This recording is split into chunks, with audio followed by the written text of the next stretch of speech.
want a cookie? We'll get $1. Thank you. We would try to bribe her so she wouldn't eat it. So we'd be like, all right, give us the money and we'll give you a cookie. And that's when she realized the money goes to treats. At least every day she picks up $1 and gives it to one of us in the house.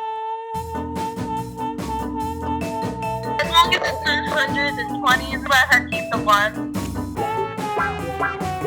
If she knows she's stealing it out of our pocketbook, she'll go and grab one of her stuffed animals or her toys and try to hide it, even though we can see it like hanging out of her mouth.